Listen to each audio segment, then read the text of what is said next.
Judge Sandra Reeves was exhausted. The federal case she'd been presiding over had lasted 3 weeks. Fraud charges against a pharmaceutical executive.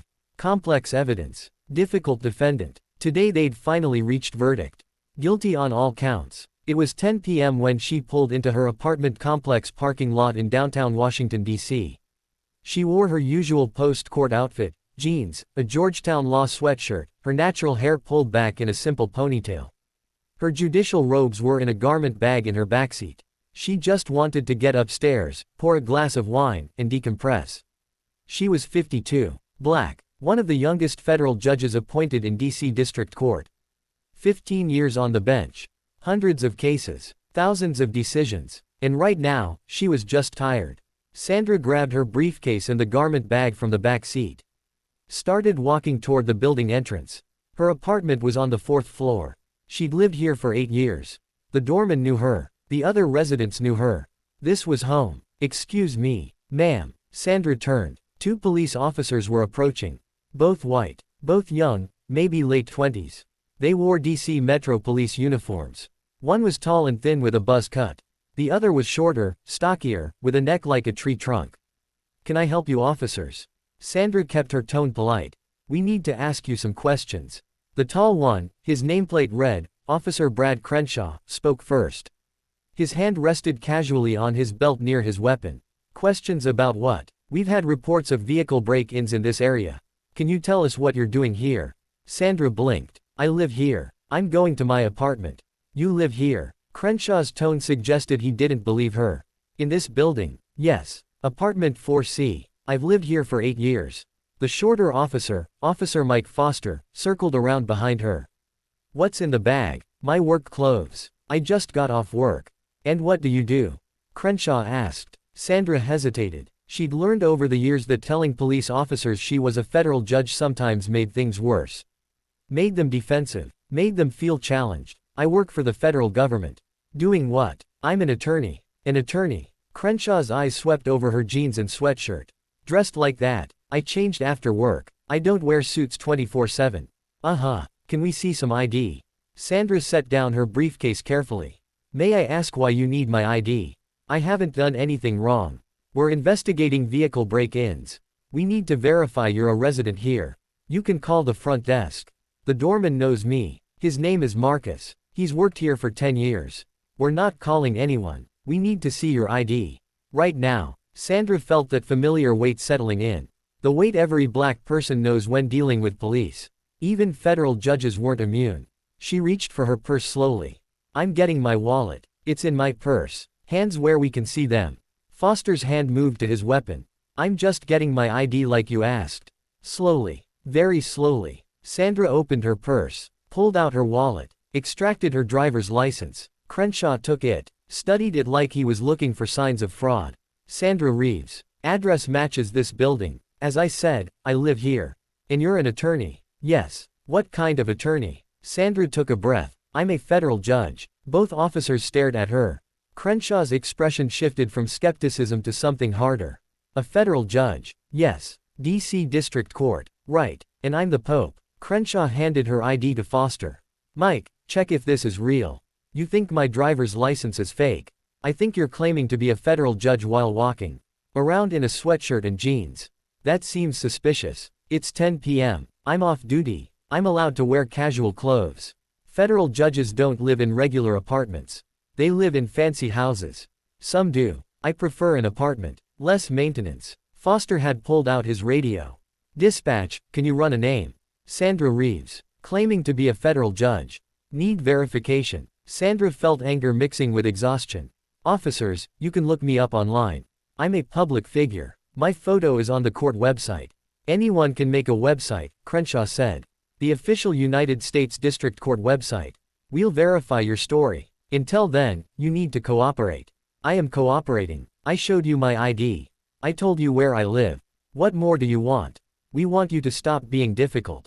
I'm not being difficult. I'm exercising my rights. Crenshaw stepped closer. Your rights. Let me tell you about your rights. Right now, you're a suspicious person in an area with reported break-ins. You're being questioned by police officers. Your attitude is making you look guilty.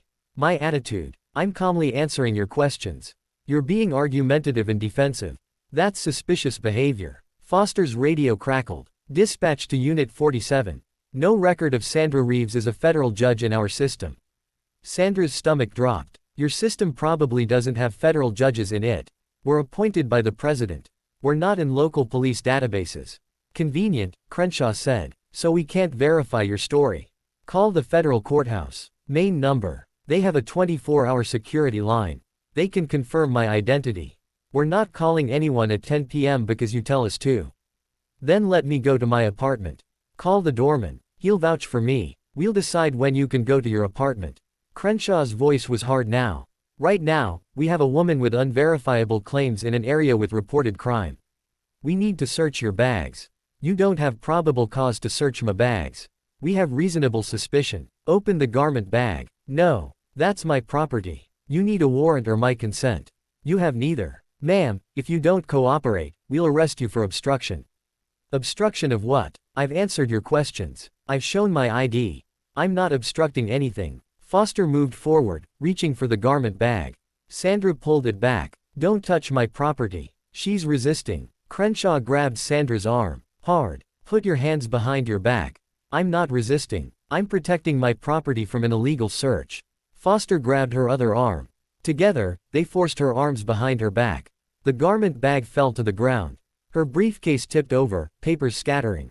You're under arrest for obstruction and resisting arrest. I'm a federal judge. This is assault. You're a liar claiming to be something you're not. Crenshaw snapped handcuffs on her wrists. Too tight. Deliberately too tight. Sandra felt the cold metal bite into her skin. Felt her professional dignity stripped away in the parking lot of her own apartment building. This is illegal. You're violating my Fourth Amendment rights. You're being arrested for resisting lawful police orders. You have the right to remain silent. I know my rights. I'm a federal judge. I teach Fourth Amendment law. Sure you are, lady. Foster picked up her garment bag, unzipped it. Pulled out her judicial robes. The black robes with the gold trim. Distinctive. Unmistakable. Foster's face went pale. Brad. What? These are judicial robes. Crenshaw looked. Saw the robes. His expression didn't change. Could be a costume. Halloween's coming up. Halloween is 7 months away, Sandra said coldly. Those are my robes. I wore them. In court today. I just sentenced someone to 15 years in federal prison. And now I'm being arrested by 2 officers who are about to destroy their careers. If you were really a judge, you'd have ID. A badge. Something official. I have a judicial ID in my briefcase. Which you scattered all over the parking lot. Foster started picking up papers. Found a leather ID holder. Opened it. Inside was Sandra's official federal judiciary identification card. Her photo. Her name. Her title. United States District Court Judge, District of Columbia. Foster's hands started shaking. Brad, she's really a judge. Let me see that. Crenshaw grabbed the ID. Studied it. His face went from red to pale to red again. This could still be fake. It has a federal seal. It has a hologram. It has security features. It's real. Foster looked sick. We just arrested a federal judge. She was being uncooperative. She was exercising her constitutional rights. Sandra's voice rose. She was refusing an illegal search. She was protecting herself from police overreach. And now she's in handcuffs in her own parking lot while 2 officers violate her civil rights. Crenshaw's radio crackled. Unit 47, this is Sergeant Alvarez. What's your status? Foster grabbed the radio. Sarge, we have a situation. What kind of situation? We stopped someone for questioning. About the vehicle break-ins. And, she claims to be a federal judge. And we arrested her. Silence on the radio. Then, you arrested someone claiming to be a federal judge. We found her judicial ID. It looks real. More silence. Longer this time. Then, in a tone of barely controlled fury, stay exactly where you are. Don't move. Don't say anything. I'm 2 minutes away. The radio went silent. Crenshaw and Foster looked at each other. Sandra could see the panic starting to set in. You need to uncuff me. Right now. Sandra kept her voice level despite her racing heart. You made a mistake. You arrested someone without cause. You violated my rights. But if you uncuff me now, we can discuss how to handle this. We're waiting for our sergeant, Crenshaw said stubbornly. Your sergeant is going to tell you what I'm telling you. You massively screwed up. And every second I remain in handcuffs makes it worse. 2 minutes felt like an eternity. Residents of the building were coming outside, drawn by the commotion. Sandra saw familiar faces. Neighbors who knew her, who knew she was a judge. Judge Reeves. Mrs. Chen from 3B approached cautiously. What's happening? I'm being arrested for trying to enter my own apartment, apparently. That's insane. Officers, she's a federal judge. She lives here. Ma'am, step back, Crenshaw ordered. More neighbors gathered. More voices confirming Sandra's identity. More witnesses to this catastrophic mistake. A patrol car screeched into the parking lot. Sergeant Thomas Alvarez emerged. Latino, mid-40s, with the look of someone who'd seen every kind of stupid police work imaginable. He took one look at the scene, Sandra in handcuffs, her belongings scattered, 2 panicked officers, a crowd of angry neighbors, and closed his eyes briefly.